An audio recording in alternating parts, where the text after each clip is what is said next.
Hi, welcome you all to my channel Physics in Motion।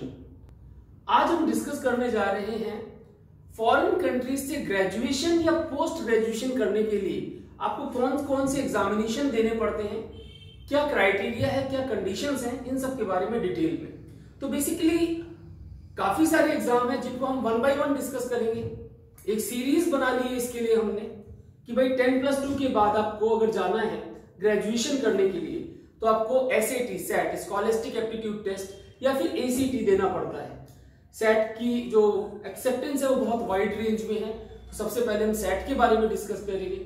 Set और ACT के साथ साथ आपको IELTS और TOEFL इन दोनों में से एक एग्जाम क्लैरिफाई करना पड़ता है। TOEFL का एक्सेप्टेंस रेंज थोड़ा कम यूनिवर्सिटीज में है, जबकि IELTS का एक्सेप्टेंस रेंज बहुत वाइड है। ऑलमोस्ट सारी फॉरेन यूनिवर्सिटीज, अच्छी यूनिवर्सिटीज IELTS स्कोर एक्सेप्ट करती हैं।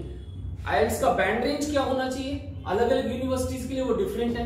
मिनिमम मैं बोलूंगा 7 का तो बैंड रेंज आपका आना ही चाहिए, 7 के ऊपर जितना हो उतना बढ़िया है। क्लियर? तो IELTS और TOEFL में से एक एग्जाम तो क्लियर होना ही चाहिए, that is English proficiency test. Basically कि आपकी इंग्लिश स्पीकिंग पावर्स, आपकी लिसनिंग पावर्स, अंडरस्टैंडिंग पावर्स कैसी है इंग्लिश की, क्योंकि फॉरेन कंट्रीज में जो हमारी लैंग्वेज होगी एजुकेशन की वो टोटली इंग्लिश होगी। तो जिस कंट्री में हम जा रहे हैं हम इंग्लिश मीडियम में ही पढ़ेंगे, ऐसा हम सोच के जाते हैं। अब इन पर्टिकुलरली कुछ कंट्रीज ऐसी हैं जो अपनी खुद की लैंग्वेज में भी पढ़ाते हैं, जैसे जर्मन हो गया, वहां पर सिर्फ जर्मन में ही आपका पूरा एजुकेशन होता है जर्मनी में। तो अभी हम ज्यादा उस तरह स्पेसिफिक कंट्रीज में नहीं जा रहे, ब्रॉड रेंज में बात कर रहे हैं। तो इंग्लिश प्रोफिशिएंसी टेस्ट आपका क्लियर होना चाहिए। IELTS और TOEFL में से एक एग्जाम देना जरूरी है, और इसके अलावा सेट या ACT आप अपनी चॉइस ऑफ यूनिवर्सिटीज के अकॉर्डिंग एग्जाम दे सकते हैं। सेट की एक्सेप्टेंस रेंज बहुत ज्यादा है, तो आज हम डिस्कस करेंगे बेसिकली डिटेल में सेट के बारे में। इसके अलावा इस सीरीज में और क्या क्या डिस्कस करने वाले हैं हम।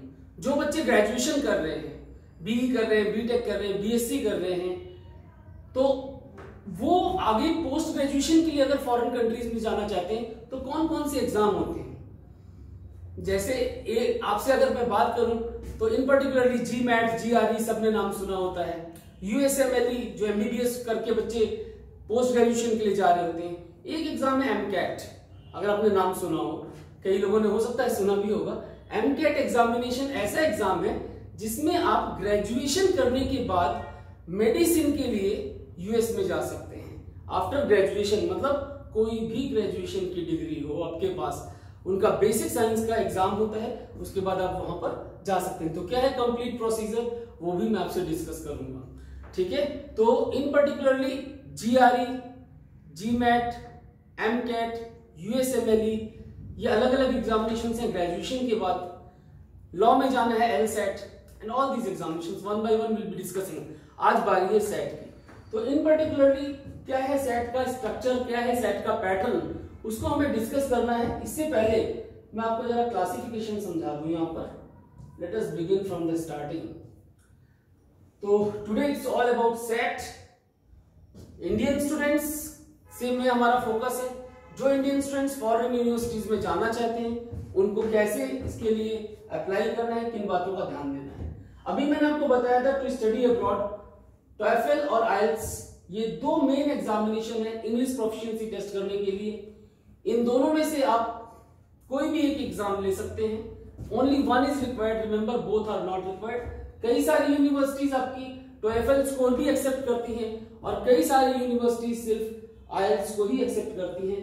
IELTS का आपका रेंज जो है वो ज्यादा है, एक्सेप्टेंस रेंज, तो I will suggest go for IELTS, बाकी it's up to you.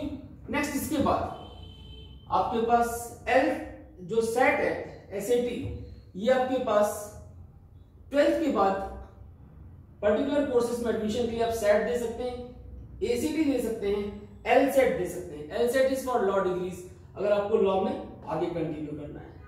GRE and GMAT, GRE होता है स्पेसिफिक सब्जेक्ट में पोस्ट ग्रेजुएशन करने के लिए। जैसे अगर आप BTech के बाद MS डाटा साइंस करना चाहते हैं तो you have to go for GRE examination. आप मैनेजमेंट डिग्रीज में जा रहे हैं तो GMAT examination. USMLE medical licensing examination है। MBBS के बाद आप वहां पे कोर्स स्टार्ट करते हैं। इन पर्टिकुलर MBBS के बीच में ही बच्चे USMLE स्टेप 1 दे देते हैं। स्टेप 1, स्टेप 2, स्टेप 3 अलग अलग स्टेप्स हैं, इनकी डिटेल्स हम डिस्कस करेंगे आगे। एमकैट ये आपका मेडिसिन कंटिन्यू करने के लिए यूएसए में एग्जामिनेशन होता है। इसके अलावा भी मेडिसिन के एग्जाम होते हैं, अभी हमने यूएसए वालों के नाम लिए यहाँ पर। मेडिसिन में प्लैब होता है, एमसीआरपी होता है, एमआरसीएस होता है, एमआरसीपी होता है, ये सारे एग्जामिनेशन है।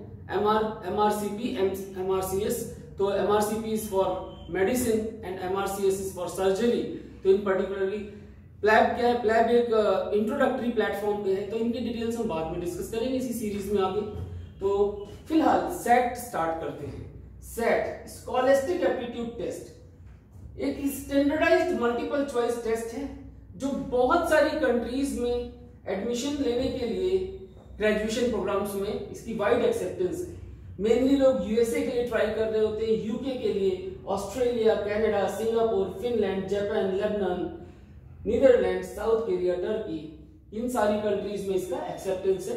तो मेजर जो 4 कंट्रीज लोग ट्राई कर रहे होते हैं वो टॉप में लिखी होती है, बाकी इट्स अप टू यू, आप कहाँ जाना चाहते हैं, कहाँ पर। आपका बजट भी एक बहुत बड़ा इश्यू है, स्कॉलरशिप आपको कितनी मिलती है, क्या चीजें हैं, ठीक है। तो इन पर्टिकुलरली जो सेट है इसका एक्सेप्टेंस रेंज बहुत ज्यादा है। कॉलेज बोर्ड ने डेवलप किया है इसको, it is developed by College Board, और आपके पास developed by College Board educational testing service, ठीक है। सेट स्कोर जो होते हैं जब आप एग्जाम देते हैं वो 5 साल के लिए वैलिड होते हैं, स्कोर्स 5 साल के लिए वैलिड होते हैं, और इसमें आप कितनी भी बार एग्जाम दे सकते हैं, ध्यान दीजिएगा। नंबर ऑफ अटेम्प्ट्स में कोई रिस्ट्रिक्शन नहीं है, बट इट इज एडवाइज्ड कि आप कम मैक्सिमम तीसरे या हद मान के चौथे अटेम्प्ट में अपना बढ़िया स्कोर बना लें। क्यों? हाई स्कोर की वैल्यू तो बहुत ज्यादा है, लेकिन नंबर ऑफ अटेम्प्ट्स वैसे तो मैटर नहीं करते ऑफिशियली, लेकिन अगर आप किसी भी कॉलेज में अप्लाई जब कर रहे हैं, किसी यूनिवर्सिटी में जा रहे हैं, तो वहां पर जो इंटरव्यूइंग टीम होती है वो ये जरूर देखती है कि भाई कितना टाइम लगाया इसने, कितनी बार एग्जाम दिया है। 2 ही बार में आ गया, इट्स वेरी गुड। तीसरी बार में आ गया, अगेन इट्स गुड। अगर 6-7 बार में आ रहा है तो वो थोड़ा सा सोचने लगते हैं, हिचकिचाने लग जाते हैं एडमिशंस के लिए। तो सजेशन यही है कि 3 या 4 बार maximum. Clear? High tuition fees होती है, कई बार बहुत बड़ा बैरियर बन जाती है, तो उसके लिए अगर आपको स्कॉलरशिप मिल जाती है तो that is very helpful for you all. तो ये सारी चीजें डिपेंड करती हैं पर्सन टू पर्सन। इसके बाद हाई सेट स्कोर का बेनिफिट क्या है? हाई, जितना अच्छा आपका सेट स्कोर होगा आपके स्कॉलरशिप की अपॉर्चुनिटीज उतनी ही बढ़ जाएंगी, ठीक है। आपको बहुत अच्छी जॉब अपॉर्चुनिटीज मिलेंगी। और अगर आपका शुरुआत में जैसे 11th-12th में स्कोर कम भी रहा है और आपका सेट स्कोर ज्यादा है तो उसको मेकअप कर लेता है, कहीं ना कहीं एडजस्टमेंट कर लेता है। तो ये सारी बातें बहुत जरूरी है समझनी कि भाई तीसरे या चौथे अटेम्प्ट में ही निकाल लो कोशिश। भाई चौथा मैंने लास्ट बोला, बाकी मेरे बोलने से तो जस्ट आपको एक आइडिया देने का मतलब है। आप कोशिश ये करिए ना कि पहले अटेम्प्ट में ही तोड़ देंगे, बहुत अच्छे से प्रिपेयर करिए, पहला नहीं तो दूसरे में हो ही जाएगा, तीसरे में हो जाएगा। और मोर ओवर एग्जाम जैसे इसके होते हैं मंथ की सैटरडे में, फर्स्ट सैटरडे में, जनवरी छोड़ करके, जनवरी में लास्ट सैटरडे में होता है, वो न्यू ईयर के कारण जनवरी में लास्ट सैटरडे में होता है। बाकी 7 बार आपकी अलग अलग कंट्रीज में इसका अलग अलग ड्यूरेशन है, मतलब तो मैं उसको अभी डिस्कस करूंगा। तो मोर ओवर पहले ये 3 बातें कि हाई सेट स्कोर जो है वो significant scholarship opportunities, great job opportunities, and it also helps you to make up for a low GPA during your academic sessions, ठीक है। और जब आप फर्दर जैसे जॉब के लिए अप्लाई करते हैं तो आपका एम्प्लॉयर भी इस बात को समझता है और इस बात को एनालाइज करता है कि भाई इसने इतना बढ़िया सेट स्कोर निकाला है तो कुछ तो बात होगी बंदे में, इसको आगे प्रमोट करना चाहिए। तो these all factors work. Clear? 7 बार होता है आपका यूएस में, क्लियर, और 7 बार यूएस में होता है इन पर्टिकुलर जनवरी, मार्च, मई, जून, अक्टूबर, नवंबर और दिसंबर। और 6 बार होता है इंडिया में, हम इंडिया की बात कर रहे हैं अपने। 6 times in India, 7 times in US. तो 6 times in India, January, May, June, October, November and December. हर महीने के जो महीने लिखे हुए इनके हर महीने के पहले सैटरडे में एग्जाम होता है, एक्सेप्ट फॉर जनवरी। जनवरी में न्यू ईयर के कारण वो लास्ट सैटरडे को होता है। क्लियर? तो जो सेट का अगर आपने एग्जाम लिया है और आपको अपना स्कोर पसंद नहीं आ रहा तो आप वेडनेसडे तक, मतलब उस वीक के वेडनेसडे तक, सैटरडे को आपने एग्जाम लिया तो बाय वेडनेसडे आप अपने स्कोर को कैंसिल भी कर सकते हैं, ठीक है। आप जितनी मर्जी उतनी बार दीजिए, बाकी आपके जो स्कोर्स होते हैं वो 5 साल के लिए वैलिड होते हैं। क्वेश्चन पेपर का क्या फॉर्मेट होता है और आगे की क्या कहानी है वो भी हम डिस्कस करते हैं। बाकी इस ऑफिशियल वेबसाइट को याद रखेंगे, collegereadiness.collegeboard.org ये ऑफिशियल वेबसाइट है आपकी सेट के लिए।